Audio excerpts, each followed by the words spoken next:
Hello everybody, this is the Brook XB2 Wingman converter.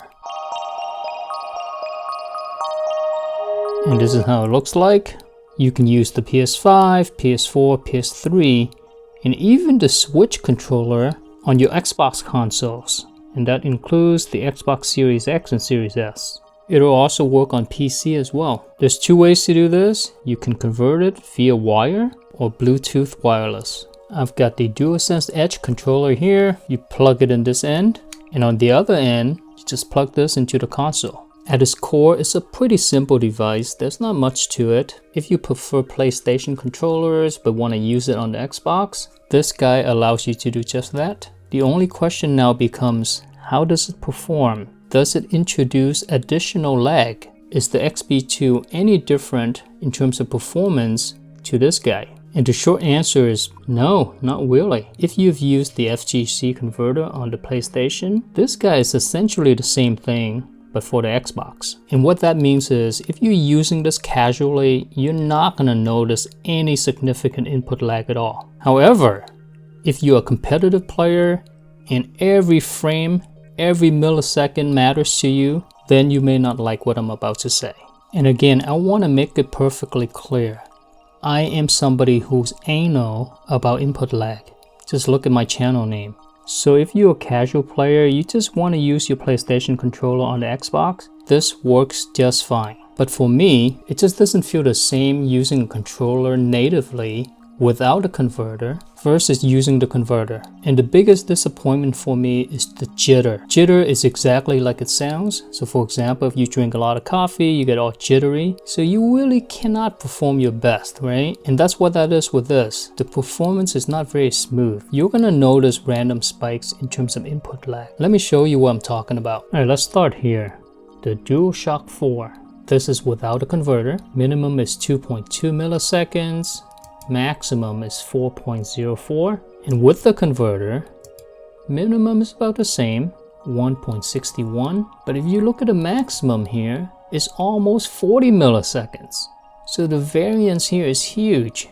You really don't know what you're gonna get. It's just not consistent. Average input delay without a converter, 3.86, and with the converter, 5.72. On average, it's about 2 milliseconds slower. And this is due to the slower polling rate. With the converter, the polling rate is about 175 Hz. Without a converter, we have 258 Hz. It's about 100 Hz slower than playing it natively. When it comes to the DualSense and the DualSense Edge, it's the same thing. So for the DualSense, you see the minimum and the maximum input delay is not very big, it's a couple milliseconds. But with the converter, it's huge. It's over 50 milliseconds of variance.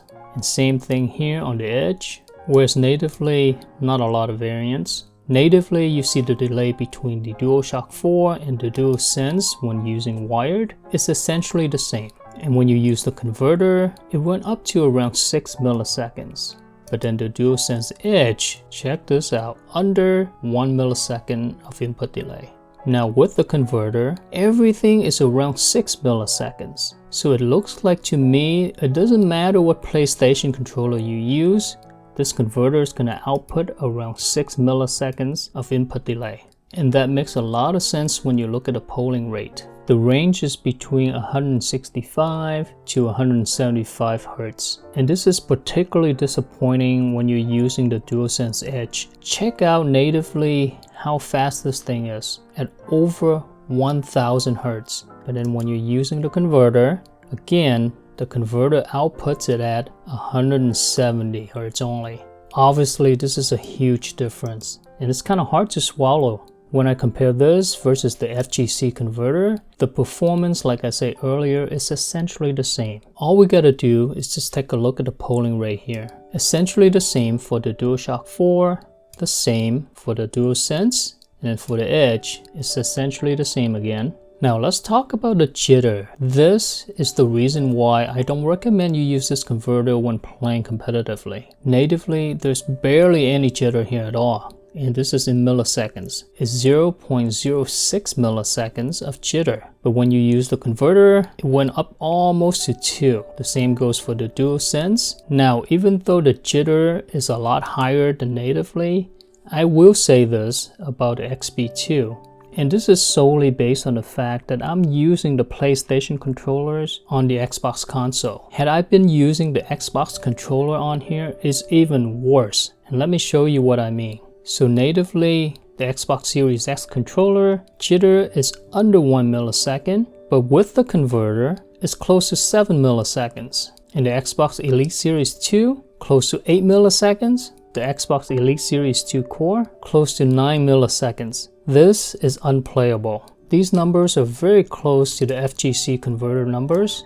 They are only a couple milliseconds off. Initially, when I was testing this guy, I was thinking to myself, well, you know what? It actually feels pretty smooth. It doesn't feel that bad. It definitely feels a lot better on the Xbox than it did on my PlayStation 5. And this is the reason why. I was using my Xbox controllers on my PlayStation 5, and the jitter is just horrendous. But when I was using my PlayStation controllers on the Xbox, the jitter is actually a lot less than using the Xbox controllers. I've also tested a couple of other third-party controllers. In this case, it's going to be the Razer Wolverine V2 Chroma. This is an Xbox controller. And the V2 Pro. This is the PlayStation 5 controller. Again, you notice the huge variance here with minimum and maximum for both converters. This is just insane. Look at the variance.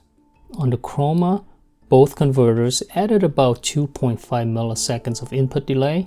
And this is super interesting. Check this out. On the Pro with the FGC, the input delay on the FGC is faster than on the XB2. And the reason for that is the polling rate is higher than on XB2. And this is the only controller that I've tested that's able to push the polling rate above 250. Everything else here is around 165 to 175. But for some reason, on the Pro 2, it's able to go over 250, which is strange.